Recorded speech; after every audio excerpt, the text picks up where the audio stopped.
Hello, all, and welcome to the Movie Bears podcast. I'm Brad Harris, and each week I'm joined by some of my favorite husky, hairy, huggable homos to talk film. And boy, do we have a lot to talk about this week.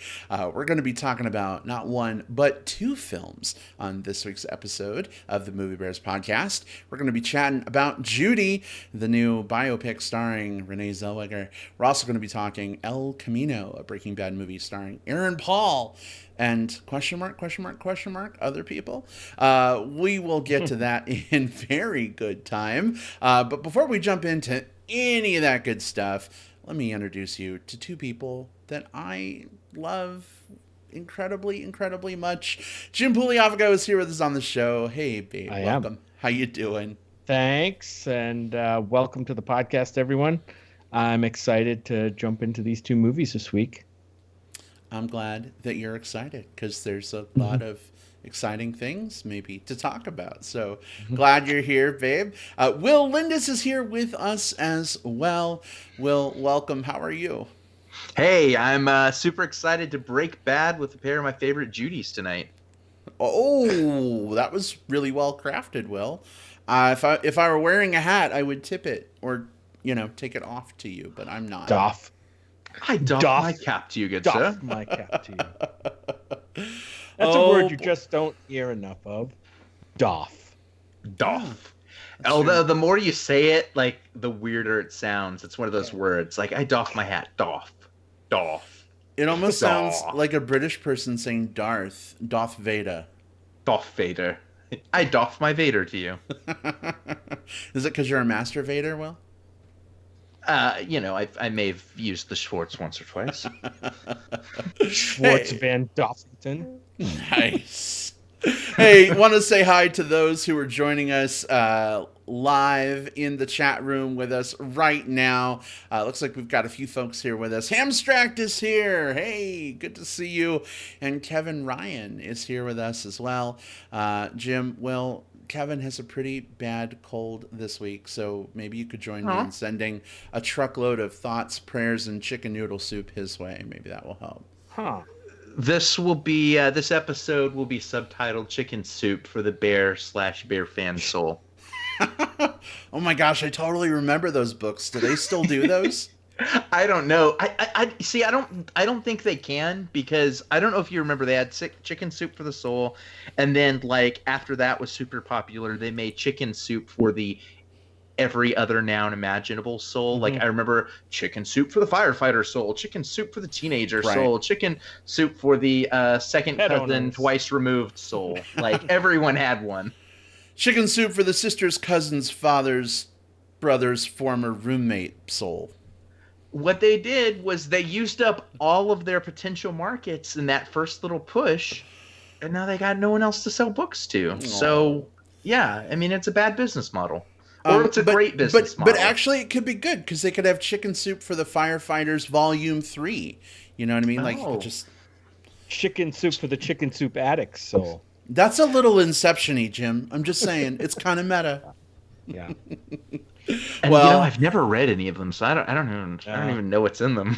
I don't know. I'm guessing. I look at these sayings, but I could be wrong.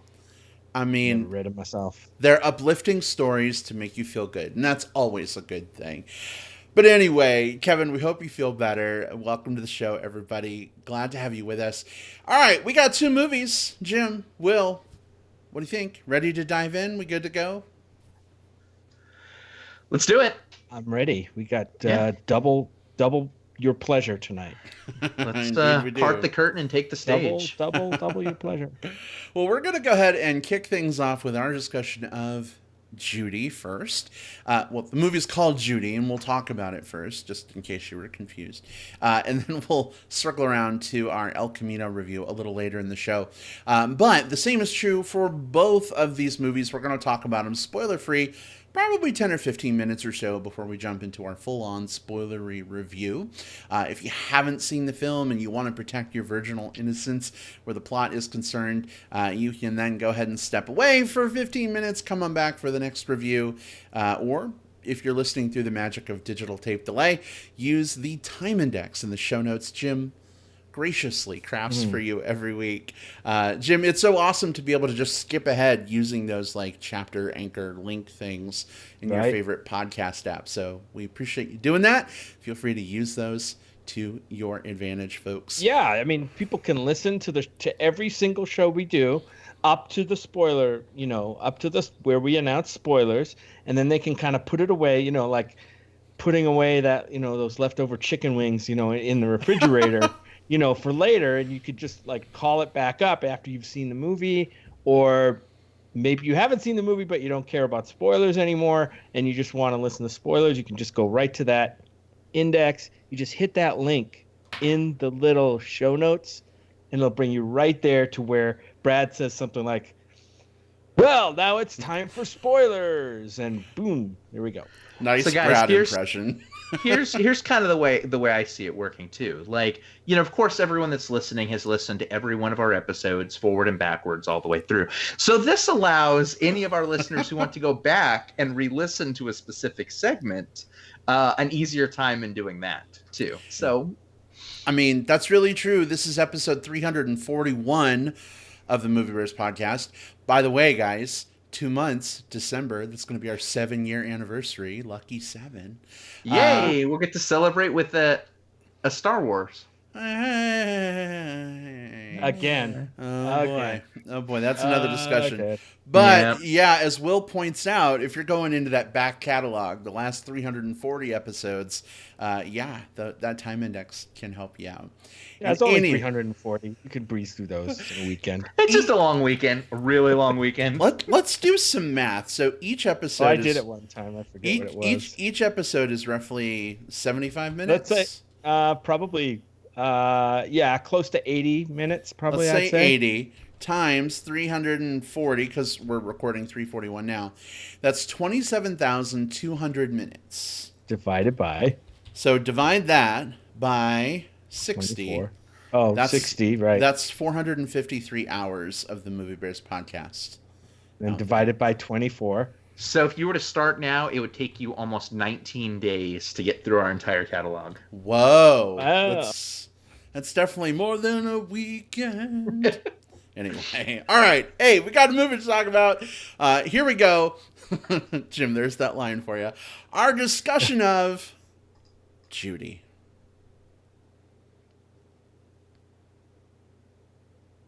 All right, Jim, if you would do us the honor, spoiler-free, of course, of introducing this movie, give us a little bit of a setup and some thoughts. Sure. Is this worth seeing in theaters, waiting for rentals, skipping? What do you think? Well, for people who maybe haven't heard about this movie, and we'll get into that a little bit more once we start the review, Judy is about, actor and singer, legendary actor and singer, Judy Garland. This movie centers on a period in her life when she arrives in London sometime in the winter of 1968. She's in her 40s at this point, late 40s, to perform a series of sold-out concerts. This is kind of near the end of her career as a performer, and she's booked into this Talk of the Town, I think is the name of the club that she's booked into. It was a very popular performance nightclub in London at the time. And this is a biopic, not like some biopics that try to cover the whole expanse of somebody's life or their performing life even.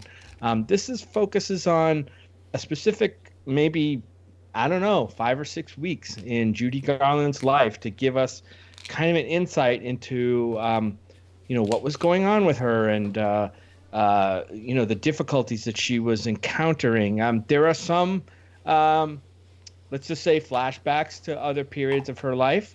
Not a lot, but there's a few in here sprinkled in, and it does give you some indication of kind of how we ended up here, what her life might have been like as a performer, as a professional, in an age that's different from where we are today, right?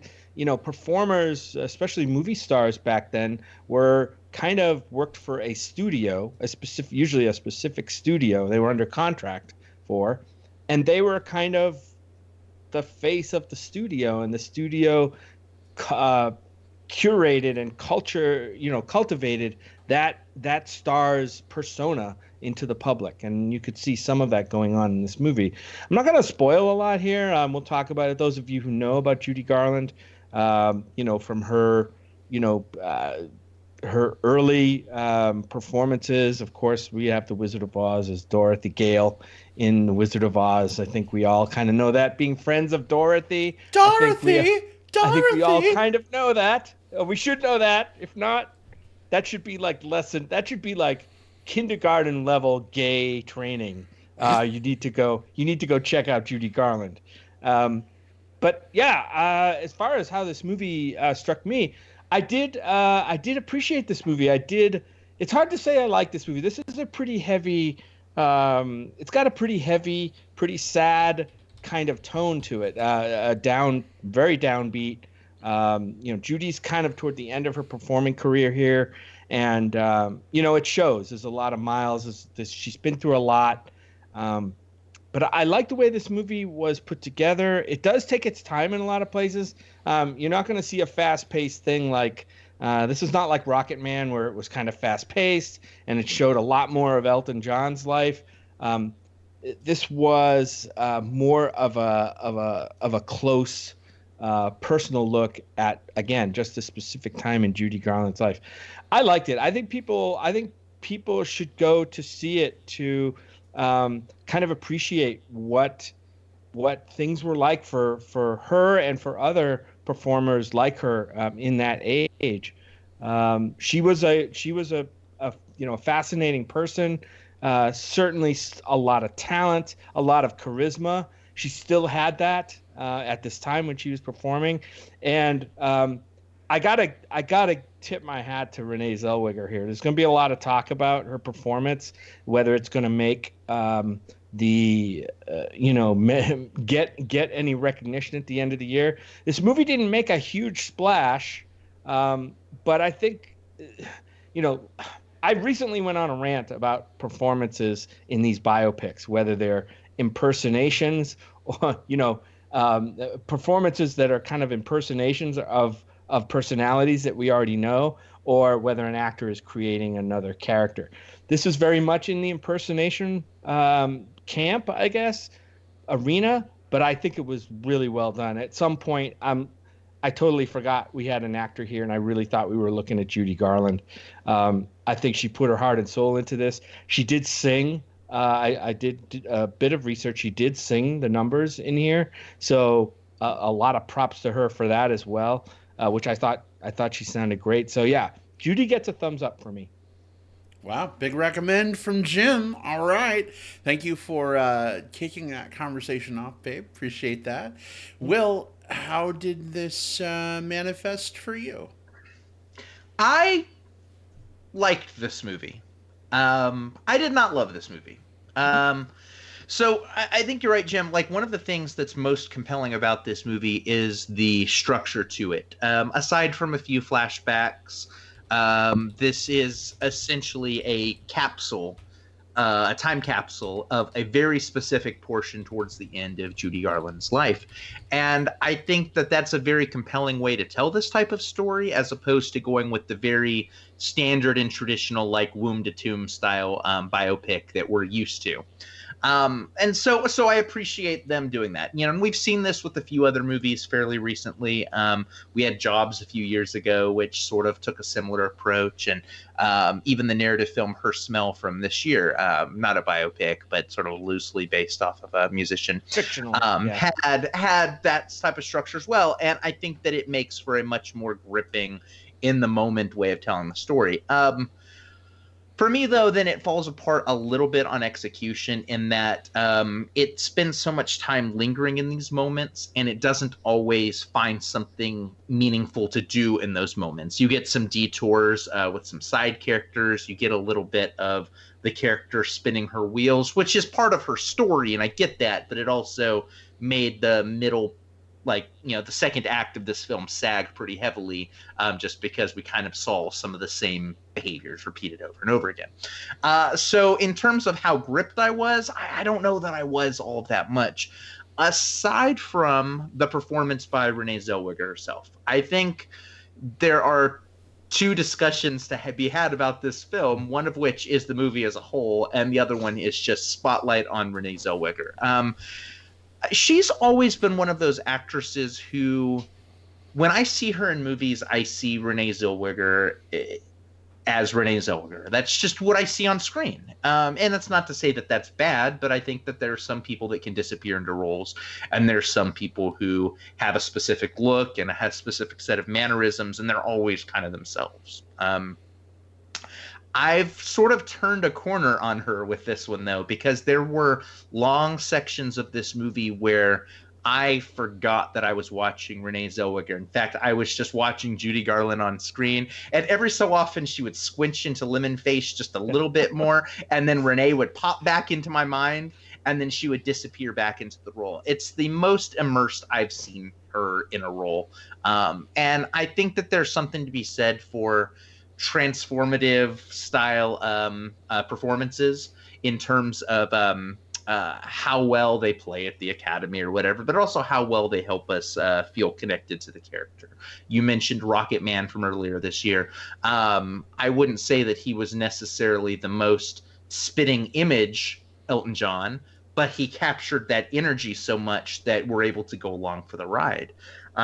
We talked about Bohemian Rhapsody, where a lot of the performance was so based off of like the prosthesis and just how well the character looked like him. I think this one is somewhere in between the two. I think that there's definitely a physical representation of Judy Garland here, but I think Renee Zellweger also captures sort of the depressed, cyclonic, both uplifting and sort of tragic energy that was Judy Garland during these years of her life in this performance. And I appreciated that. So is this one that I think you absolutely need to rush out and see? I wouldn't put it there. But if you are if you're part of the LGBTQ community, and you probably are if you're listening to this, then I do think that it's worth a watch, because Judy Garland is an important icon for a lot of us. If you grew up listening to her songs or watching her movies, I think it's worth a watch. And even if this is more of like a Redbox or Netflix or whatever it is down the line rental, like cozied up on your couch with coffee and a loved one, I do think that there's something of value to be had with Judy. So, Will, am I correct in summarizing this is sort of like a mid-level recommend for you then? Yeah, I mean, I think it's one of those recommends that sort of I think it's going to vary a lot based off of someone's like how much someone loves Judy Garland to begin with. I think for some people I mean, even if this was a lesser movie, this would still be a must watch. And I think for some people who are maybe less familiar, then this might be one that you can kind of catch up with later. Makes sense. All right. Well, Will, thank you so much for sharing your thoughts on What about Judy. you, Brad? Share with us your thoughts, please. Well, I won't say that this movie took me somewhere over the rainbow, but I will say that Renee Zellweger's performance is a real twister for me, because like Will, I am not the biggest Renee Zellweger fan. And Will, I so love that you called out lemon face, because when she scrunches her face up, like, There was a couple of moments. There was a couple of yeah, moments. yeah. Well, she does that in every freaking movie, and it drives me crazy. So, like, going into this movie, already I'm like, ugh, Renee Zellweger. And then I'm like, ugh, lemon face. Although I didn't know that term at the time. I do now, Will. Thank you for that. But I have to absolutely agree with both of you. I mean, she did a phenomenal job here. Very quickly into the movie, I completely forgot that I was watching Renee Zellweger. So We call her Renelle for short. you guys have talked about that a lot, so I don't want to harp on that more. We can maybe talk a little more in spoilers. I wanted to call out a couple other people who were part of the cast for this film, performances that I enjoyed. Jessie Buckley, who played Rosalind in the film. She's kind of Judy's handler, if you will, when she's in London doing her shows.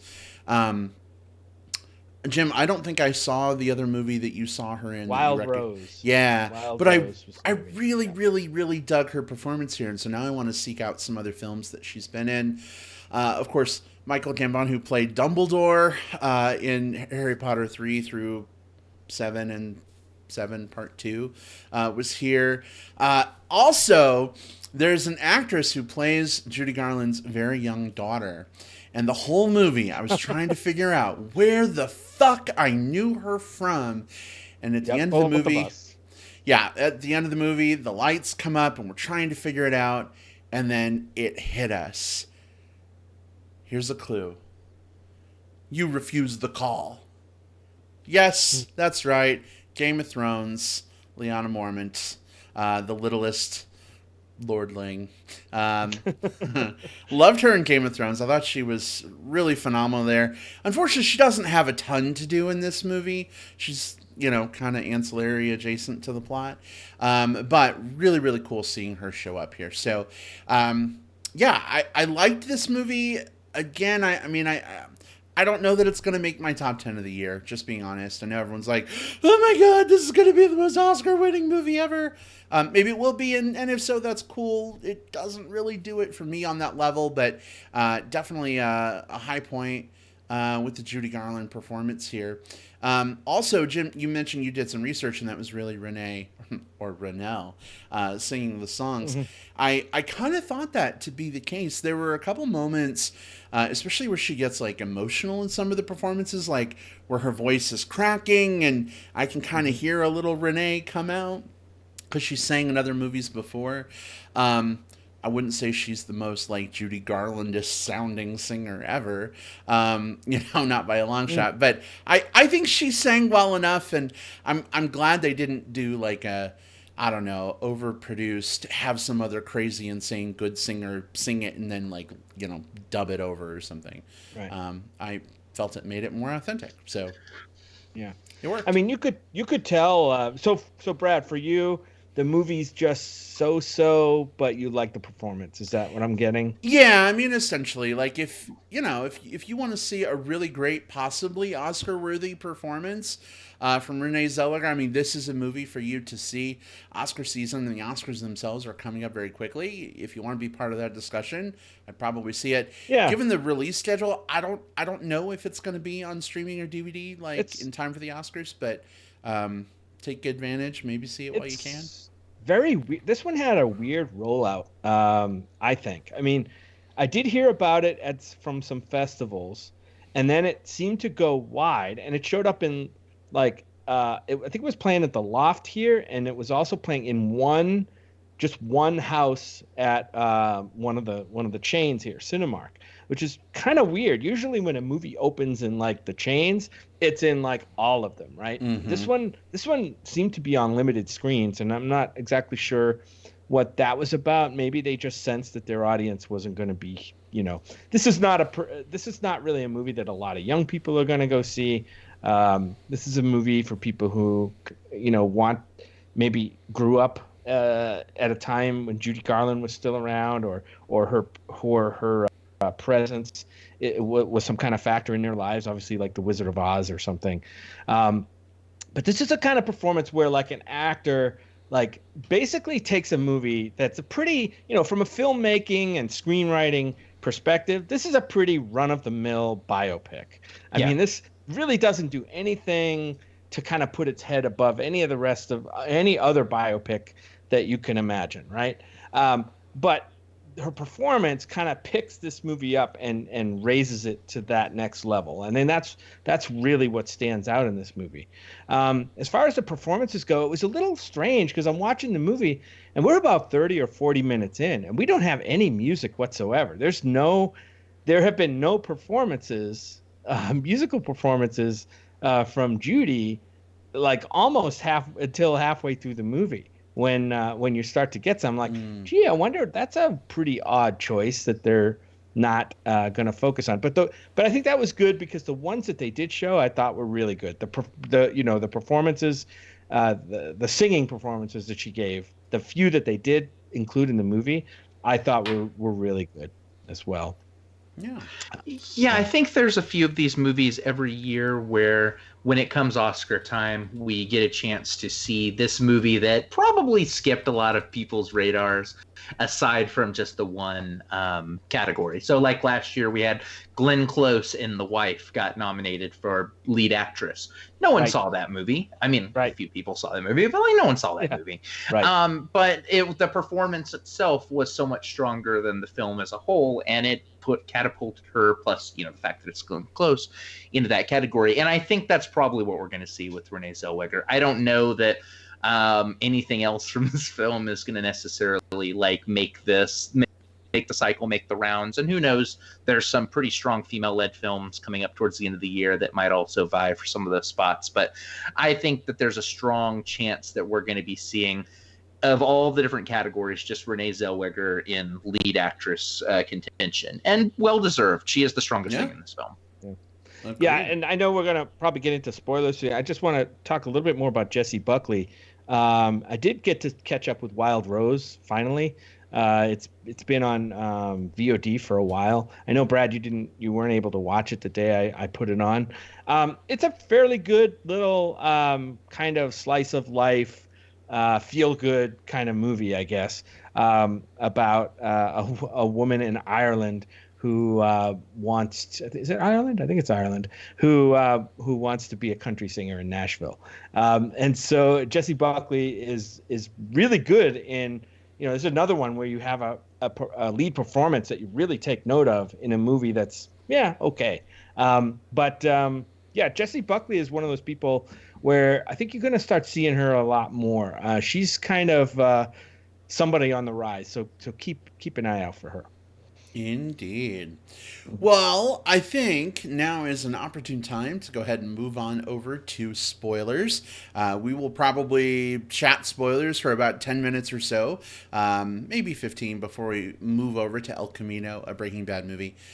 So if you have not yet seen Judy and you don't want to be spoiled, now is your opportunity.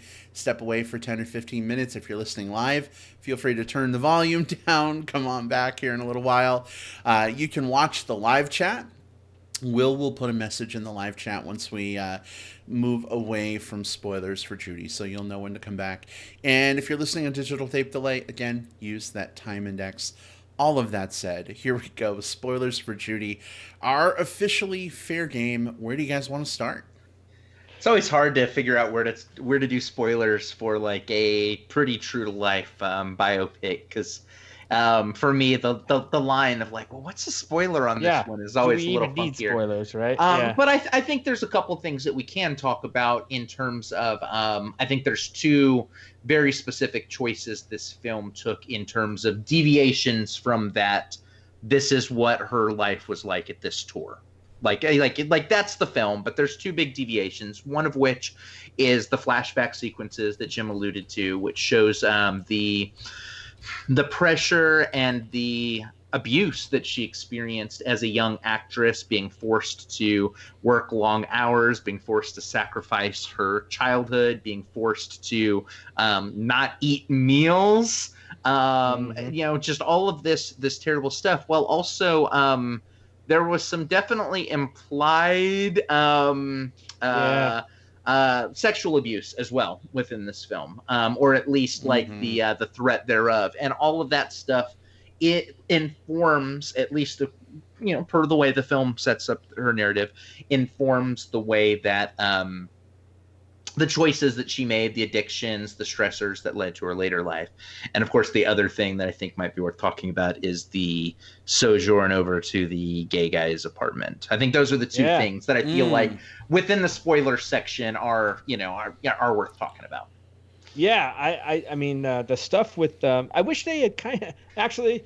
I mean, flashback sequences can be really, they're a trope and sometimes too heavily relied on in these movies. This one is kind of borderline when it comes to them. But I think a lot of people who walk away from this movie may be disappointed. That may be one of the reasons they are disappointed, is because they don't get to see Judy as young Judy all that often, right? We just get to see her in a few little vignettes about, as Will mentioned, her being fed quote unquote diet pills from from people, her handlers around her. And I don't know, was that woman her mother I think or so. an aunt or just another handler? I I thought wasn't. it. I thought it was her mom because at one point wasn't she like mom said I'm not supposed to eat the cheeseburger and then she like looks over and we see her mom at the Oh, table. maybe, yeah. Yeah, maybe it was her mom.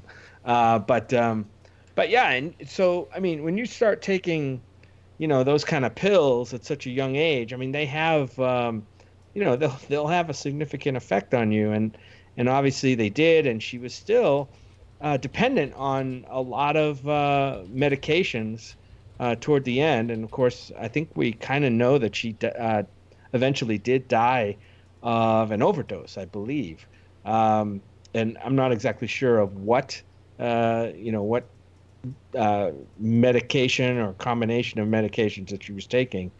But she died at 47, and in a little flashcard at the end, they say it was 6 months after her performances here in London when she passed away. She was right at the end of her life, and you could see kind of the downward spiral that she was on with relationships. She had been married like 4 or 5 times, and she gets married again in this movie, and that thing goes south quick. Um, and then I think the trauma of kind of losing custody and the relationship with her children, right? Her younger children. She had children by a couple of her husbands. Her first child was Liza Minnelli, who we get to see in a brief Mm-hmm. scene here, Briefly, yeah. briefly at a party, and she's kind of older at this point in Judy's life. She's like maybe in her mid-20s or something like that. And then she has the two younger kids, I think Joe and Lorna, um, and they're probably preteen, both of them. And she's losing the battle to maintain her children and losing custody to her ex-husband. So just some kind of devastating stuff happened to her. She also is witnessing the decline of her career. She's still well loved in entertainment circles, but you can tell that she's kind of, the Hollywood system is starting to die. So, roles for her are not guaranteed anymore. And I think she feels that aging process sneaking up on her too. Just kind of a sad spiral. This movie is just like a sad spiral for her. Mm-hmm. But yeah, let's talk about some of those scenes. I mean, I definitely want to talk about the how they, Judy Garland is a gay icon, and how they wove that into the story, I thought was great in spots and a little cringy in other spots. Yeah, So it's one of those things where like I don't know if you're gonna do that, you got to be careful how you do it because uh, not because you don't want to embrace that. I think that you do, and I was glad to see that embrace. But Jim, you mentioned cringy. Like the film sets up this thing with the gay couple like early on, right? And then we get the payoff of that, at the end. And so, she meets the gay couple. She ends up going back to their apartment. One of them falls asleep. She plays piano, I sings, thought that whatever was a with everyone. beautiful scene. I And thought that was that was great. really well done. I absolutely Okay. loved that. It was wonderful. And, it was also heartbreaking to, like, hear the characters talk about, like, their inability to be fully together, like, at the time. And, like, it's almost like you're in their apartment and it's this like safe haven of them together, but then when you see them like out on the street, they're standing like 3 feet apart at all times, like they're not right together, they're not like holding hands, but like in their apartment they're being affectionate together. And I thought that was really cool. I thought that was really well done. But then at the end, when Judy's singing Somewhere Over the Rainbow and she starts having her Quaalude breakdown or whatever, and she just can't go on, what happens? Oh, the gay couple stands up and starts the whole audience singing it to bring us to a conclusion and make Judy happy and inspired and hopeful. It felt pat for me. And Jim, you said cringeworthy. I think that's an It was a apt little term cringy here. for me. I Yeah. was rolling my eyes really hard. Yeah, at because that point. they took I thought the scene of her going back to their apartment, she's finished the show, she's a little bit high, and she's or drunk or whatever, and she's just looking for some companionship. This is a lonely time in her life, right? So she's just reaching out and she wants a human connection, and she connects with this what ends up being a gay couple, and you could tell that she's kind of right at ease with them. She kind of lets her mask down, which I thought was beautiful. And then, can you imagine what it was like for these guys, like to have somebody they idolized, just show up and like, hey, can I come back to your place? And you could, that was, it seems rather incredulous that something like that would happen, and perhaps it never did, but I thought it was handled very well. Until that ending scene that you talked about, Brad. Will, what did you think of that? It's rough because, like, so if you're telling the story of Judy Garland, you have to tell the story about how much of an inspiration, an icon, and a role model she has been to the LGBTQ community. Like, that is a part of her legacy, and I would even argue that here in 2019, it might even be the most lasting part of her legacy. And I think that that's pretty substantial. So I think that you have to include something. Do I think that this was the right way to handle it? Yeah, maybe, I guess. The scene itself, playing the piano, was fine for me. It didn't hit my heartstrings, but I could see why they were going for it, and I see what they were going for. It was fine.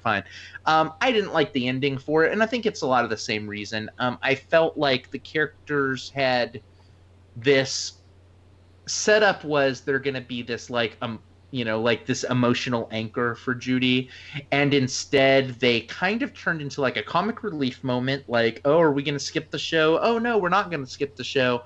And then the ending with the singing was like, I like sappy stuff, but I don't know that it felt earned in that moment. I'm totally with you on that one. Yeah, I was actually crying during the apartment scene. Yeah, totally. Yeah.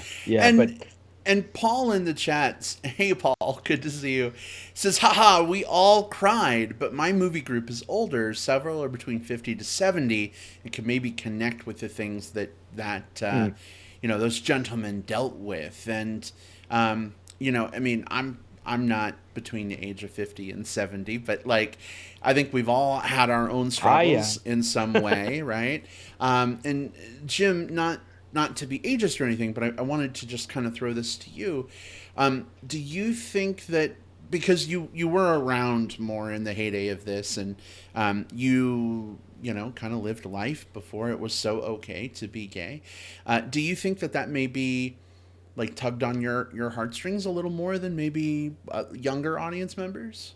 Yeah, I think absolutely. Maybe not quite for those reasons. I mean, everybody's experience of coming out or being gay when it was something that you couldn't really, be proud of, I guess, out in the open. You could tell these guys went through that. And I think it even mentioned that one of them went to prison for some things. And that was painful for them, right? So, but the fact that they were able to stay together and be able to see a time when maybe there was a little glimmer of hope for them. I mean, obviously in 1968 things still weren't great like they are now, but you could maybe see the beginnings of that. And then, plus they kind of get a little reward for for their the way they loved each other and their commitment to each other by getting to hang out with Judy Garland in their apartment. I thought that was really sweet. I kind of wish that they had just, I mean, I think if you're going to do that setup and payoff with them, I kind of feel like, and remember I said, like, I felt like the second act had some sag to it. Like, maybe there's something you could do to more thoroughly weave like the Judy / LGBTQ like connection into that story. Whether it be give us one more scene with them interacting with Judy, because we saw her a couple more times like in the audience and stuff like that, but that was more just sort of like Chekhov's audience member, which is fine. You have to remind us that they're there so that they can be there for the final scene.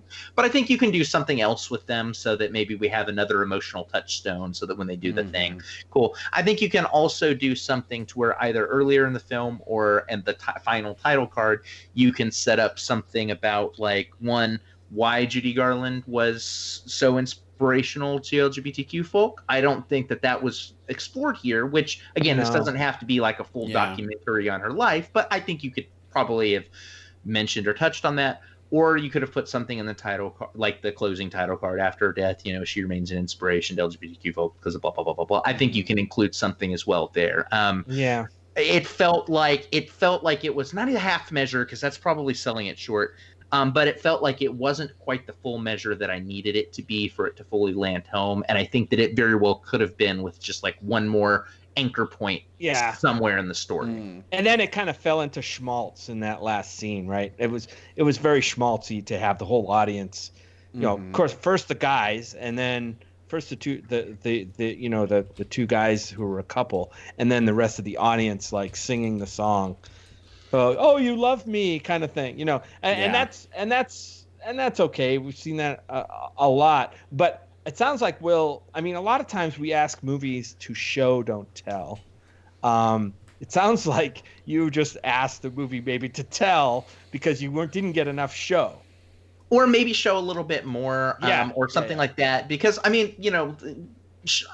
eat up schmaltz. I love if it's okay if it's sappy, I'll still cry my little eyes out. Yeah. But usually when it's done that, it's because the movie has pulled me in so much that I just can't no matter how cheesy it is, you've already won me over. I'm fine. But this one just didn't quite pull me as far in as it needed to. And that's, not the worst thing in the world. I think there are people that definitely, like Paul mentioned with his group, that do have that emotional reaction. And I'm hearing that from a lot of people on social media. There's a lot of people in the LGBTQ, the bear communities, who are absolutely enjoying this film. And I think that there's a lot of value in that. And I can see why. I wanted it to hit me that same way, but I can still appreciate why it did affect them the way that it did. I think, something like that could have maybe easily been solved for in the apartment scene. Like, maybe one of the guys comes out wearing his ruby red slippers and they're laughing about it, and then he just talks about what the movie and her performance meant to her or to them, and why she is influential in the community. It could have been I don't know, 3 lines of dialogue, boom, there it is. But I think about young gays, if they're watching this and they don't have that context, right. Something this could also be a historical document for them. Exactly. Yeah. I think for me, I got quite a bit of that. Just the 2 looks that the 2 guys shared when Judy was first hey, let's go out to eat. And they're looking at each other oh my God, can you fucking believe this is happening? Is that what that was? I thought that was really well. I thought that was, oh my God, did we clean the toilet before we bring Judy Garland over? I know, right? Are there pee spots all over the rim? Ooh. Did you put away the fleshlight? Are the whips and chains put away? Did we unleash our boy? Oh God. Oh no. Is our pup drinking from an empty water dish? Anyway. That would be That's the 2019 remake of Judy. I want to see that movie. All right. Well, listen, we got a whole nother movie to talk about. Jim, Will, any other final thoughts on Judy, or do we feel good making that switch over? Yeah, switch over. I think this one's totally worth seeing, and different people are going to get something a little bit different out of it. Yeah. All right. Good stuff. Well, we are going to go ahead and make the transition over to El Camino, a Breaking Bad movie. As I mentioned before we started talking about Judy, we'll, of course, talk about that film spoiler-free for probably, 10, 15 minutes. We'll give you a fair warning before we take you into spoilers. It'll be in the chat, blah, blah, blah, blah, blah. So keep all that in mind. All of that said, it is time to talk Breaking Bad. So, guys, let's cook.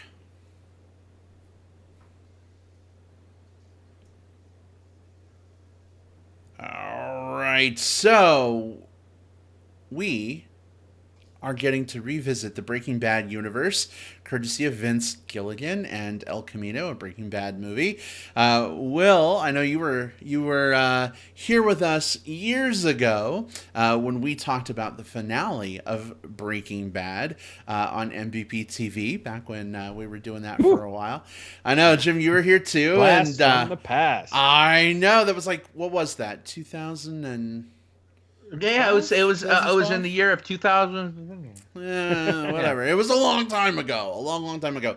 So we're revisiting this universe. Will, if you don't mind, give us just the basic setup of El Camino. And as usual, because this one had a limited release in theaters, and maybe not everyone can see it there, but is it at least worth checking out on Netflix? What do you think?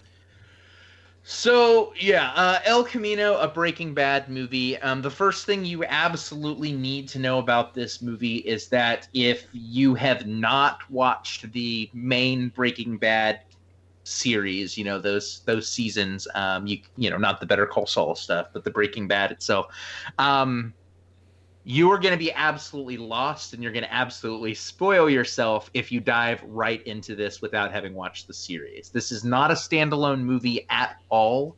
This movie positions itself as the immediate aftermath of the finale.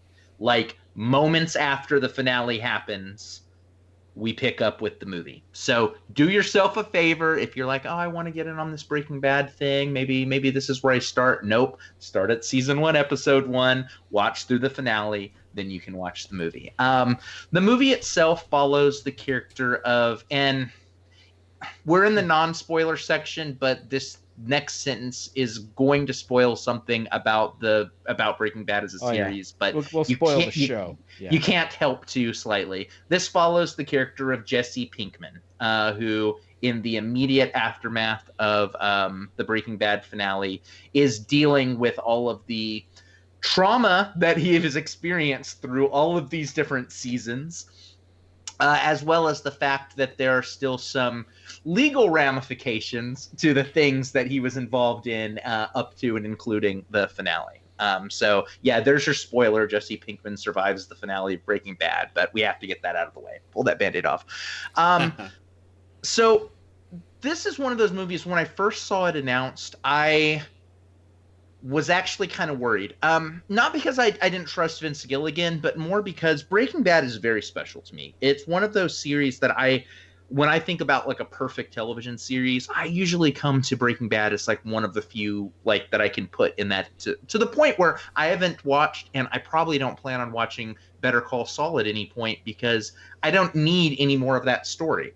I don't need any prequels. I don't need those characters anymore, because what I got was such perfection. And anything else just runs the risk of ruining it. And I was so worried about that with El Camino. And honestly, this is not one of those movies that is necessary, but it still feels like a good cathartic come down at the end of the finale, even if it's several years later. I came to this one having a bit of, kind of post Fantastic Fest, post Festival Blues. I haven't seen any movie that's absolutely wowed me in a couple of weeks, and that's been kind of sucky, like to just sort of churn through movie after movie and go like, I guess I liked it. And holy shit, I'm so glad that I watched El Camino. It's the first thing that I've loved since the festival. It's the thing that's sort of like, I guess, is like reignited like film for me in the last few weeks. This was such a delight. Aaron Paul is an absolute star, and we get to see it here. He gets to play some big moments, some really big acting in this, but he gets to play like some very small acting moments as well. Vince Gilligan does a really good job of reuniting certain characters from the Breaking Bad lore in very choice spots, and I think for the most part they're used pretty well here. This film doesn't necessarily introduce much new into the Breaking Bad mythos and lore, but it does give us sort of like a coasting off point for the story.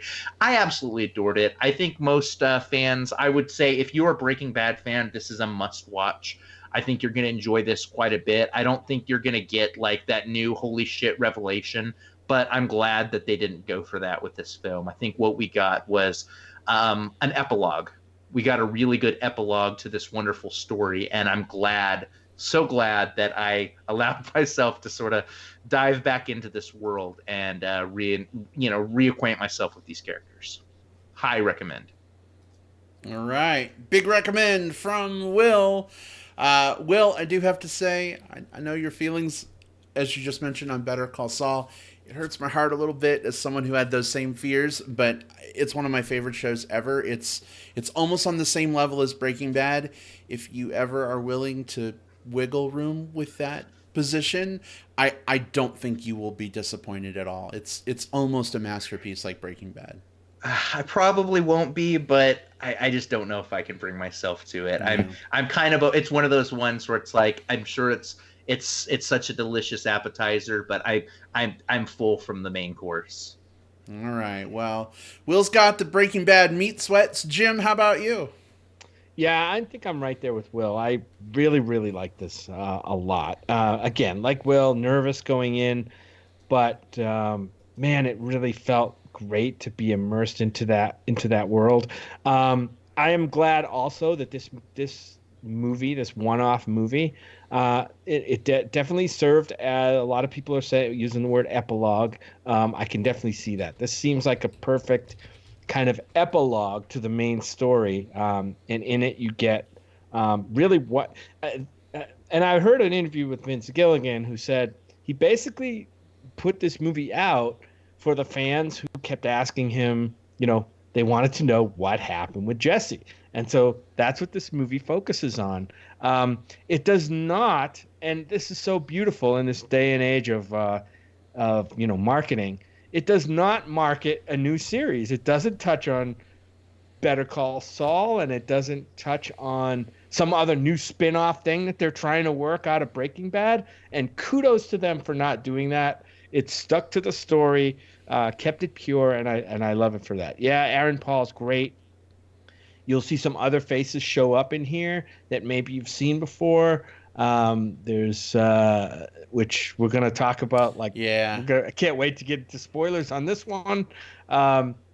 This was an interesting rollout too. It premiered in movie theaters for like one weekend, for opening weekend in movie theaters, and at the same time on Netflix, which was interesting because we went and bought tickets to go see it at the Loft, and because of Joker, it wasn't playing in the big cinema they only have one big screen, and it wasn't playing in there. So it was playing in the small one, and we're like, should we get him? Okay, we'll get him. And then I'm like, oh shit, this is playing on Netflix in our living room. Let's just watch it there. Yeah. So we never Wow. used our tickets. And reason being, I mean, normally we would still go see it in a theater, but the Loft's like third theater, it's like in a separate building, has like really, really, really tiny chairs, like skinny people lose feeling in their legs sitting in those chairs. So we're like, we don't want that to distract us from hard pass. Experiencing this movie, So yeah, so we did watch it at home, and yeah, man, I just love the way this one rolled out, and like I said, it was great visiting that world again. I don't know what much more I can say other than that, so I'm gonna let you go, Brad. All right. So this is a big recommend for you. It sounds like, babe. Yeah. Oh yeah. Okay. Yeah. All right. Rock on. Well, we got some comments. I will say one more thing. Sorry, I forgot to say one thing that I was going to say. My only drawback to this was like I was thinking at certain points it became very questy for me. Like, we had to do certain things to get to the next point in the plot. Where I was much interested in the characters, right? I wanted to see more about Jesse and some of these other characters, and we got a lot of that.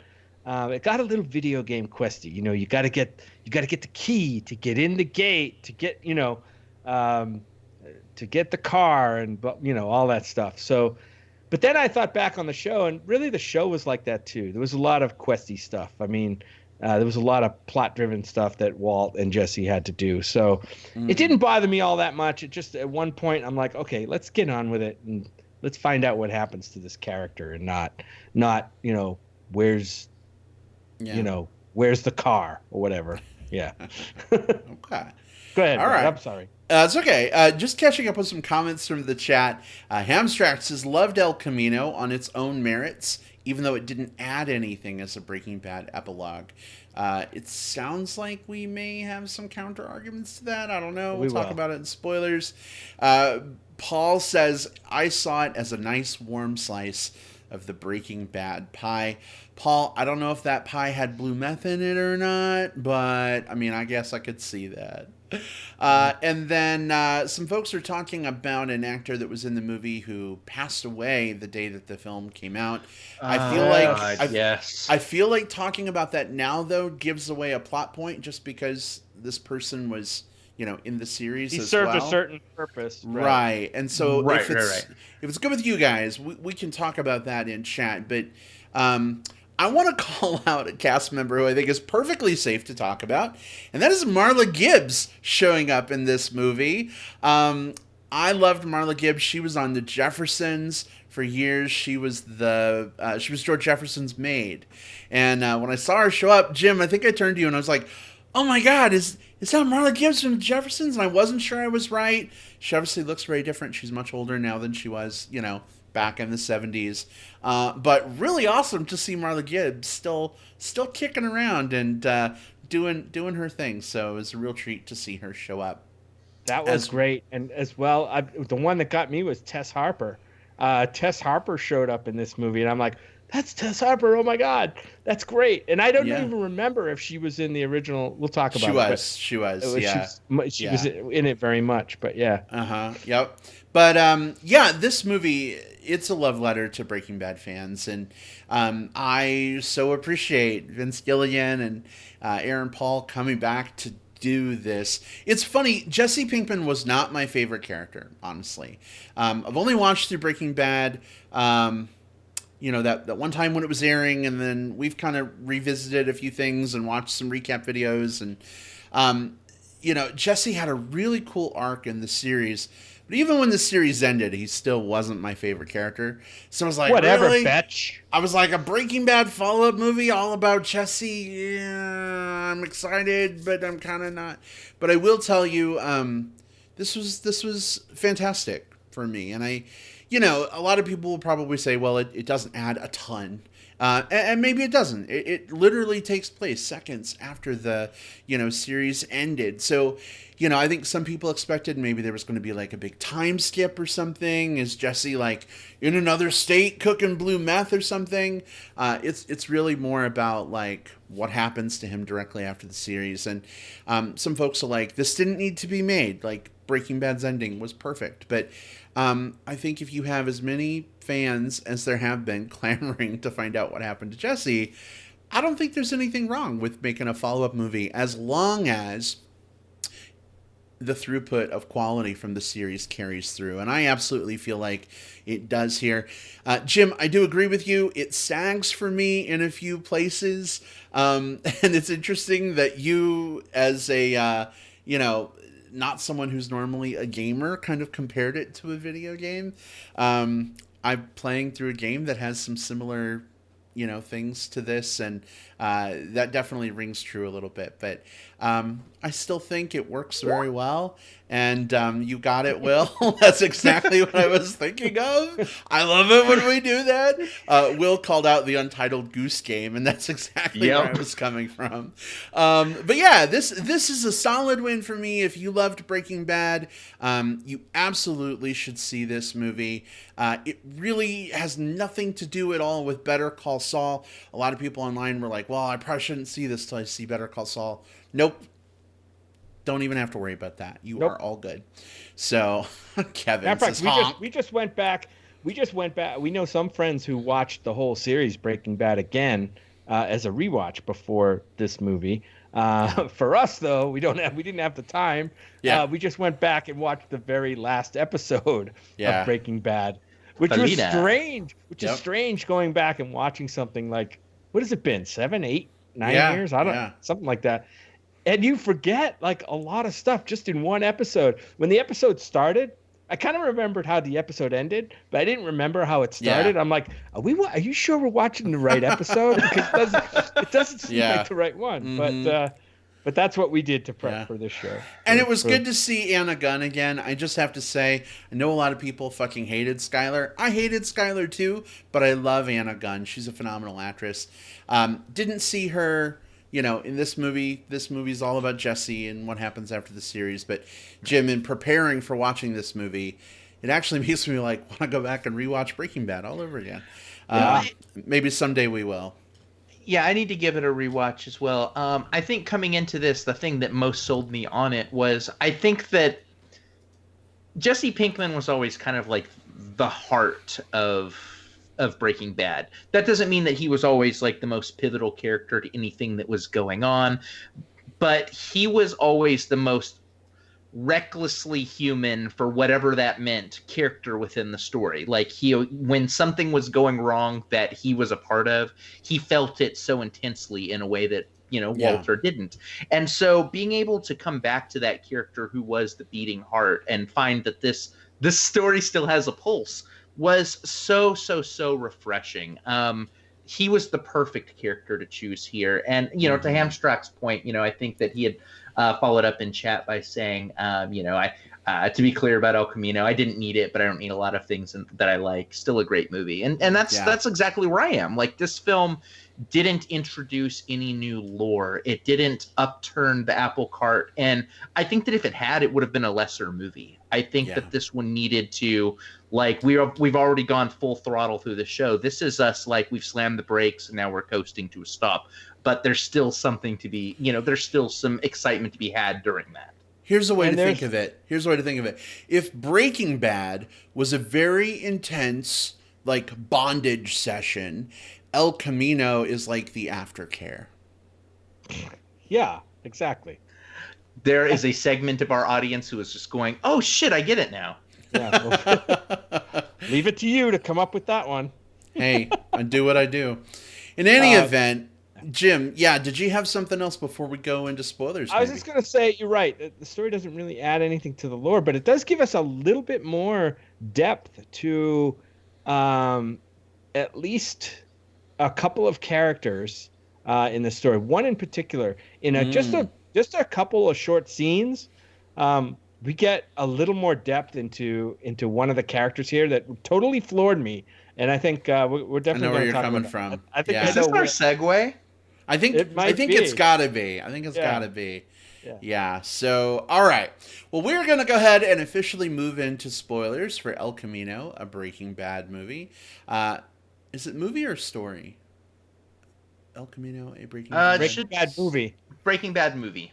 You know what it is? Solo, a Star Wars story, is bleeding into my head and, like, changing my thinking. Do not equate the two. Brad, you're not wrong. When I was typing up the Facebook post for this one, I wrote story and went back and double checked myself and changed it right before hitting send. So we both did it. I'm glad I'm not alone. There are things you don't need that you know you don't like, and then there are things you don't need that you like. Yeah. I mean, I loved Solo. I thought it was a great movie, but whatever. All right, so spoilers. That's a different episode. It's in our archives. It's literally a different episode. Spoilers for spoilers for El Camino, a Breaking Bad movie, are now officially fair game. If you are listening to the live broadcast of the show, no plugs this week. We won't be offended if you don't come back at the end to hear how you can talk to us online. Likely, you'll already know. But if you're listening through the magic of digital tape delay, you can go ahead and skip ahead to those outros if you like. Spoilers are happening. Here we go. Jim, you brought up this character. Let me just ask, was it Skinny Pete? It's absolutely Skinny. Yes! Oh, God, yes. Bitch. He won this movie. Yeah. That made me cry. That made me cry. Yeah. Yeah. We get to see they did a lot of work on they took a character who played kind of a bit part, more of a comedic kind of part, I guess, a little bit of dramatic tension. And they added some human depth to this character, which was very interesting that they would pick that character to do it, but it worked tremendously. And after the movie with Brad, I'm like, I wonder if what was the other guy's name? His Badger. friend. Badger. Yeah, I remember when watching Breaking Bad that I had a hunch that Skinny Pete and Badger were maybe a little bit more than just friends who hung out with each other, or bosom buddies. And they totally go against stereotype, but I kind of like to envision them as like a gay couple, or and watch it again and see they they kind of act that way, and I don't know. In my mind, I like to think of them that way. They may not. They may totally not be. There's certainly nothing overt in the movie that would indicate that. But just You're a Skadger shipper? yeah, I'm a Skadger shipper. That's right. I'm shipping Skadger all night tonight. Skinny Pete had some really tender moments, helping out Jesse at the beginning of his quest, I really love that. When Jesse asks him like, why are you doing this? Like, why are you helping me? And Skinny Pete's like, yo, you're my like hero and shit. My hero. Like hero that really hit me. Like, granted, it's been a while since the original series, and so everyone's kind of coming back to their characters. But like, I did not expect that from Skinny Pete, like that level of like emotional connection, like right up front. So, really, really appreciated that. I think there's a few characters who really had the glow up effect, so to speak, from me. Skinny Pete was definitely one of them. And what was nice about it was still in character and earned, because we got to see, granted it was glimpses, but we got to see these moments where like Skinny Pete was like, oh yeah, this dude was like a really fucking smart, like, wasn't he like an expert pianist or something like that? And he was a genius, and then he got like fucking strung out on drugs. Like, we learned about that through the course of the series, and you get to recapture that and go like, oh yeah, this dude is like more than just like a burnout. We also got to see that with the character of the other character who I think was a scene stealer for me. There was a few of them, but I loved seeing Jesse Plemons back in the Todd role here. Definitely a highlight of the movie. I think that I'm definitely a huge Jesse Plemons fan. He's one of those guys who you put him in a movie and I'm already enamored. But here it was so great because the original idea behind the Todd character is he is the polar opposite of the Jesse character. Jesse is this wild and reckless dude. He's a fuck up, but at his moral center, you see that there's a good dude there. Whereas Todd is this like put together, straight-laced, kind of like a pleasant dude. But at his core, he's just emotionally dead and empty. And those two characters are designed to be mirror images of one another. And the fact that we got not just some scenes between them, but quite a few scenes. Like, Todd is a big part of this film, is smart thinking by writer Vince Gilligan. I mean, of course, he wrote the character, but the fact that he recognized that and used it for this Jesse story was so smart. Go ahead. I was just going to say, just while we're talking about the Jesse and Todd scenes, Bruce in the chat says, question, do you think the spider in Todd's apartment was the one the kid had in the jar, the kid that Todd killed? And I think that was an Ozymandias. I believe that is the same spider. Yeah, I was going to flag that too, and I 100% agree. Yep. Like, I think that's a good catch. Such a good pull, and I'm glad that it's there because it's a... there was a lot of visual shorthand in this movie, like quick moments, quick scenes that reminded you of these moments that happened in the past and reminded you that all of those actions in the past have consequences that still resonate to the now. Absolutely. Yeah, I guess. Yeah, I didn't even. That kind of blows my mind. But see, that's for me. That's the gap between when I saw the show and when I saw this. It just didn't dawn on me. Oh yeah, of course, the spider from the kid, right? Who was on the bike and all that stuff. So really good stuff. Speaking of Jesse Plemons and the gap, between the end of the show and the movie. A lot of people online, it's kind of sad to see, but they're calling out how much weight Jesse Plemons has put on. And, Reddit has been kind of a cesspool of people being like, oh, Captain fucking fat ass, da da da da. So I think it's ironic that, like, on the internet, people are making fun of Jesse Plemons for putting on weight. But, like, for me, and I imagine maybe even for you guys on our show, I'm just kind of like, oh, he's looking a little better right now. Okay. I don't know though. Like, obviously you can tell he's put on some weight. Like, it's, especially evident like in his face and stuff, but like, I don't know how you're supposed to handle that. Like, obviously Todd had to be a character in this if they were going to kind of explore some of the stuff that happened to Jesse with his, his imprisonment or whatever you want to call it. Do you recast Jesse Plemons or have him come in even though he's gained 70 pounds? You also have to remember that this didn't happen because Jesse Plemons is just sitting around with nothing to do post Breaking Bad. Like, currently, he is in the movie Antlers that's coming out at the beginning of next year. He's working on 4 other films. You've got The Irishman, he has a role in Mm-hmm. that. And it's very likely that any single one of those roles, and I don't know all of those roles, but any Right. single one of those might have required a dramatic weight change as well. So even barring the fact that, like human beings gain weight and it's a totally normal and okay thing anyway, you also have to think that within actors, sometimes they have to have their weight fluctuate for roles.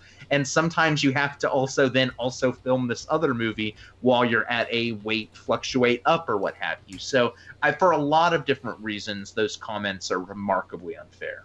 Yeah, I think so too. And in the movie, I mean, it's definitely noticeable. It might take you out of, the first couple of scenes you see him like, oh, that's Jesse, but you can tell he's definitely, got some years and pounds on, but it wasn't that distracting that it, wrecked the character for me. It's still the same character. They still gave him a lot to do, which I was really happy with. So yeah, I think Yeah. that's kind of shitty, but And unfortunately, that's the shitty social media but platforms that but we And like deal with. look, if you have a problem with the weight that he's gained, that's on you. I mean, he's fucking engaged to Kirsten Dunst. Are you? Didn't think so. and well, I'll go as far as to say, like, I here's the smoking gun right here. Again, it's okay if he gained it for whatever reason aside from that, but we've got the new Martin Scorsese movie coming out in just a couple of months, The Irishman. It's going to be in all of the awards conversations.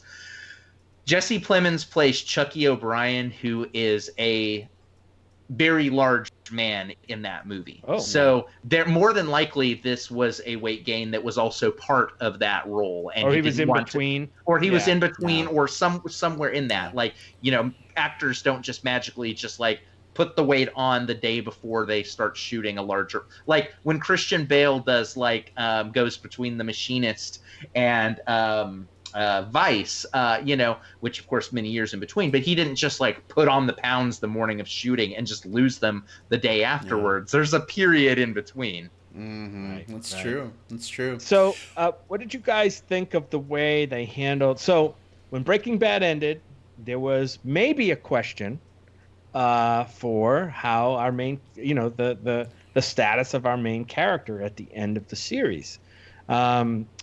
Spoilers for Breaking Bad, the series finale.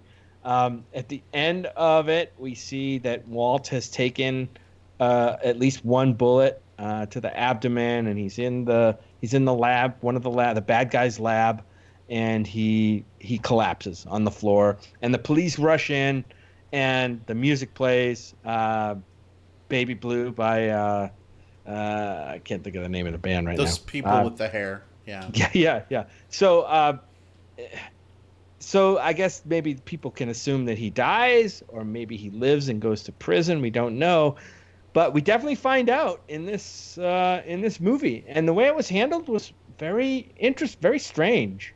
Um, it came across the screen just as an audio clip from somebody watching the news, because of course in the timeline of the movie this just happened like the Yeah. previous day It or was a the radio day before. announcement, I think, right? While Jesse's driving. Radio, and they announced that Walter White was killed by police. Yeah. Um, Heisenberg. They even used his Yeah. name, Heisenberg, his drug Which- pen name. which I'm like, Known as Heisenberg. Heisenberg. that's interesting how they handled that. I guess it dashes the hopes maybe for people who maybe were kind of hoping that Heisenberg would live and maybe escape from prison or something, or run a drug empire from prison. Whatever. But I don't think that's going to happen. I don't think the creators of the show were really interested in doing that, going down that road. So they kind of put a nail in it in a slightly perfunctory fashion, I thought. Yeah, it's one of those things where I think one of the drawbacks of doing a movie like this is that you do have to put some finality on something that had a unintentionally ambiguous ending. Like at the end of Breaking Bad, that one way or the other, Walter White's story is ending here, whether it be because of his death or his incarceration. You know that this rise of this scientist into this mad drug kingpin with way too much power on his mind, that story has come to a close. And you could sort of put whatever spin on how it came to a close that you wanted there. If you're going to do a movie like this, you kind of have to address it. Otherwise, it does leave it too open and too weird. But for me, it's totally fine to to say that the character's dead, because I think that was, for me at least, like the most fitting ending to it. Like, the most fitting into the Walter White story. This character who had all of these things that he was going for and all of these things that he wanted, and he finally got what he wanted by letting go of them. That's a really fucking cool arc. So I didn't have a problem with that, even though like it is one of the risks you run. I don't know if there's necessarily any value in like having the continued adventures of Heisenberg, like with him still being alive somehow. But I mean, we've seen it happen before where like news reports get things wrong. Gabby Giffords was pronounced dead after she was shot, and then we find out 25 minutes later, oh wait, no, she's not dead. She's being rushed to a hospital. She's still alive. So, I mean, ostensibly Vince Gilligan could pull one on us and something like that could happen if he wants to make a Walt movie at some point. But I'm thinking that probably isn't going to happen. And I'm completely okay with the series being Walt's wrap up and this movie being Jesse's.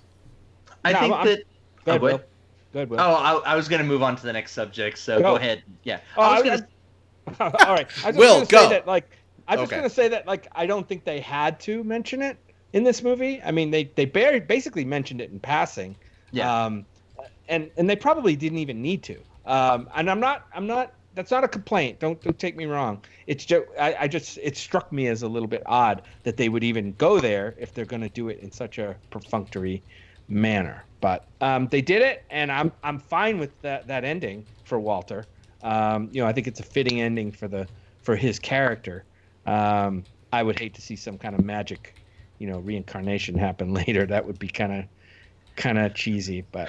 Well, I think the intention was probably to make us think that the Walter White character was dying there. That's, again, the way I took it. But I know there were a lot of people who had like kind of the fan theories, like this would happen, and also what happened to Jesse. So I think that Vince Gilligan did this to give some closure to the story.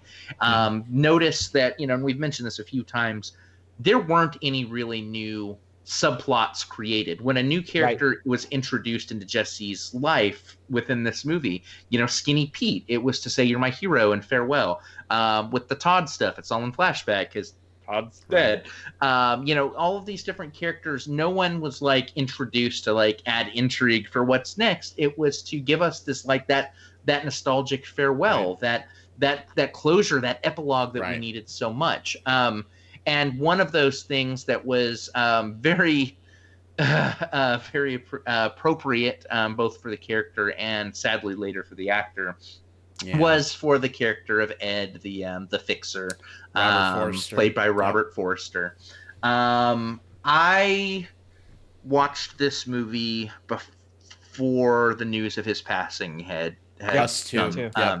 I got up. I had a huge music festival over the weekend. I was going to see Lizzo and Billie Eilish and all of these acts, and I knew I needed to fit El Camino into, because if I didn't watch it, some chucklehead would fucking spoil it for me, and I didn't want that. So I got up super early Friday morning and watched it, and was like, oh, I loved saying farewell to the Ed character here, and then later the news caught up that the actor had tragically passed as well. And it's one of those things, you don't want to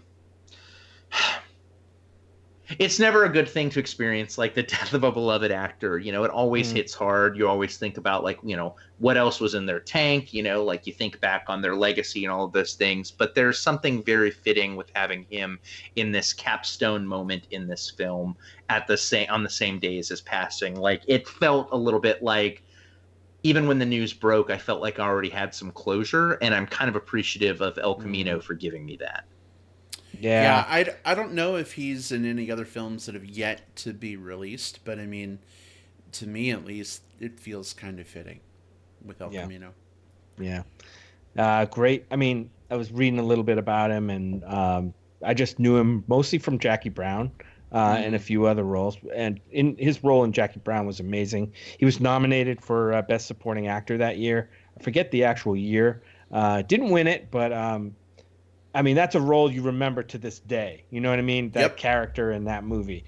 And Tarantino basically gave him his, kind of his second career, and probably allowed him to, not allowed him, but I mean, led to maybe his appearance in the Breaking Bad series. So, Maybe. love that, and that we got to see him, and he played a prominent role in this, in it right to the end, being Jesse's fixer. Yep. Part of the quest. Bring me the money. Oh, not enough money. Bring me more money. But kind of the send off that Jesse gets is at the at the hand of that character. So excellent. Absolutely. And Bruce in the chat says the Forster scene where he calls the police and Jesse's being all cocky about it, being like, "Oh, I know you didn't call him, bitch." It was a really, really well done scene, and it's one of those things. Forster, like, just he has these incredibly like expressive eyes. They go between like being cold, dead eyes to like very warm eyes. Like he had really amazing emotive abilities with him, and that scene, Bruce, that you call out. I mean, it's so good. Like Forster was really amazing in that. So I'm glad we got to see him here. Yeah, that scene was one of my favorite laughs of the movie. Yeah. I broke up. That was like literal laugh out loud moment, just because it was such a fun setup and just a well timed, well executed. Like the camera didn't even move, and then the car fucking pulls up in the background. It's so deliciously done. So good. Speaking of delicious, I have one more spoiler scene I want to talk about with you guys. To me, it was the most what do you call it? Cotton candy nostalgia scene in the movie, which was the scene between Jesse and Walter. It's a flashback scene to probably one of the first times they cooked together. They go out for breakfast afterwards at a diner, right? The Owl's Nest, Brad, is that what it is? Yeah, which the Owl Cafe? The Owl Cafe, which we have been to. Yes. Bitch. Bitch. And you get what was amazing to me was, maybe the actors looked a little older. I couldn't really tell, but Jesse Aaron Paul was able to channel young Jesse again, which was kind of definitely a different timbre, like to that character, a different attitude, with Walter White, and it felt so great to see them together again. Even just for the few minutes that they got to have that back and forth about what Jesse's going to do after he's done with this, and you know how things go. So I don't know. To me, that was the highlight. People may call it, nostalgia bait or whatever you want to call it, like fan servicey. Oh, but I totally ate it up. To me, it was the strongest scene in the film. I tell you. Oh, go ahead, Will. I was going to say it needed to be there because this is a story about this character's journey, like from the first time that he and Walter White met up in that first episode, through everything that happened to him, all of these terrible things that Jesse was either directly responsible for or that happened around him and that he felt and carries the guilt and the burden of, through his being locked in that cage, through everything that he's had to do just to get out of the story. All of that stems from these early moments with him and Walt making these plans because, hey, we've got this idea and what's going to come of it. So I think that right as you're getting ready to close the Jesse story, to do a look back and say, this is where we came from, I think was powerful for me. Yeah, I think huge... Go ahead, Brad. Nope, go ahead. No, you go. No, please go ahead. Oh, I was just going to say I had a huge smile on my face through that whole scene. Like I actually felt myself smiling through that whole scene. That's all. That's awesome. Why are you making a mad face at me? I'm not mad at you. I'm looking at my camera. You're looking very mad. I'm looking at the audience. For me, I thought it was especially poignant because there's this moment between Walt and Jesse where Walt basically tells Jesse, like, you're very lucky. Like, you didn't have to wait your whole life to do something incredible. And that was the whole crux of the Walt character. And I'm getting goosebumps thinking about it in the original Breaking Bad series, right? Like, part of the appeal for him of becoming this big, like, meth kingpin, he never thought he'd become that. But, I mean, he was underappreciated his whole life. He got screwed out of, like, the gray matter, like, science betch relationship with whoever those rich people were. I'm trying to remember the series and struggling, but him becoming Heisenberg was like him taking control of his life, in the last, months or years of his life. And I thought it was really interesting for him to say that to Jesse, who now contemplating his own future and potentially going to Alaska and whatever. Like, I think in a way it helps set Jesse on the course that he's charting. So I think it was really cool to see that moment. Of course, Walt then fucked it up by being like, but first you need to get your GED. And Jesse's like, yo, Mr. White, I graduated high school. You were standing right there. I thought that was fun. And it took us away from things being so serious for a second. But Jim, I absolutely agree. It was so great to see Bryan Cranston back. Someone else who came back, and I know we've got to wrap up here, but I was really surprised to see Kristen Ritter show up here. She played Jane, Jesse's girlfriend. I think it was the second season of the show, maybe. And if I remember right, like, he kind of pulls her back into the drug scene. She was in, like, rehab or something, and she's, like, choking on her own vomit. And Walt is in the apartment and could have turned her over, but didn't. He let her die. And that broke my heart about the Walt character, that he would do that. So seeing Jane show up again and have a really sweet moment with Jesse, I was really happy for that. But of course, it's really hard to see her now after 2 seasons of Jessica Jones, because that's how I see her. Yeah, it was really nice to see Jessica Jones in this again. She was there trying to figure out, like, whether or not the Purple Man was responsible for this new blue meth that was. No, I love Kristen Ritter. I think that she was definitely one of the more compelling characters to come out of that specific season of Breaking Bad. It was sort of in that, if I remember correctly, where it came, it's Jesse's story is around the same time that, like, the Tuco stuff has ended and we're moving into the Gus Fring stuff. And she's this, like, neat little arc for Jesse there. And she's also, up until that moment, I think a lot of Walt's stuff had been, like, fairly, like, he had done a couple of shitty things, but it was mostly just, like, him trying to get out of some scrapes, or maybe he had to do a shitty thing to an even shittier person. But that was one of the first, like, really fucked up things that Walt does. And so, again, it was nice seeing her there. She and Aaron Paul played off each other very well for those scenes of those two very troubled people who maybe weren't good for each other, but maybe were. I'm so glad she showed up. I'm glad all of these characters did. There was a lot of pomp and circumstance in terms of just, like, parading us through some of these characters. We got to see the flashback at the very beginning with Jonathan Banks, Mike Ehrmantraut, yeah. We got to see just a few of these different characters show up, and every single one of them was very welcome. Absolutely, yeah, we didn't get to see any flashback with Walt Jr., right? Or Skylar, I don't think, in this movie. I think the reason for sense to. They weren't important for Jesse's story. Yeah, I think all of these other characters were, like, so Skylar and Walt Jr. are super important for Walt, but they're not part of Jesse's story. But all the characters that we saw here were. Right. Guys, maybe we'll get a follow-up film next year called Purple Marie, a Breaking Bad movie. And that will deal with Skylar and Flynn going to live with Marie after Hank's death, and we'll get a follow-up for them too. Yeah. We could, or we just call it Better Call Skylar. And oh goodness. Well, any final thoughts on El Camino, a Breaking Bad movie, before we wrap this batch up?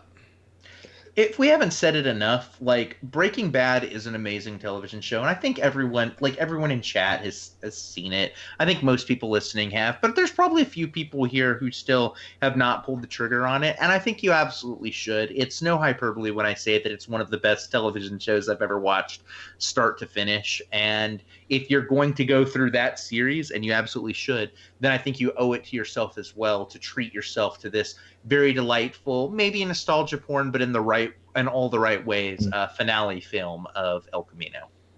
Right. Totally agree. Absolutely co-signed. All right. Well, that concludes our El Camino, a Breaking Bad movie discussion. We are going to tell you a little bit how to find us between now and our show next week if you want to chat with us at all. Jim, where can folks get in touch? You can find me on Twitter at my Twitter handle at JJPOutWest, all one word. And you can find me on Facebook under Jim Poliafico. That's my name. All right. And Will, how about for you? You can find me on Twitter. I'm at Whatever Cove. You can find me on Facebook. Just search for William Lindis and send me a message so I know who you are. You can also find me and every film that I've watched for the last 7 years now on Letterboxd, including my gay movie club with a new LGBTQ film reviewed every week. Get on it. All right, and you can find me on Facebook. Just search for Brad Harris. Send me a message first as well, so I know you're not a bot. Thank you kindly. Or on Twitter at iBradPro. It's been a blast, everybody. Thanks so much to everyone who hung out with us in the live chat. It was going faster than we could keep up with sometimes, but so good to see all of you. And for those of you who joined us after the show through iTunes or Spotify, we love you just as much. And we would love to hear your thoughts on Judy or El Camino. Feel free to drop your thoughts in the comments wherever you might want to do that. Facebook, Twitter, just look up Movie Bears Podcast. We'd love to chat. We'll see you all next time. Goodbye, everybody. Bye. Bye-bye.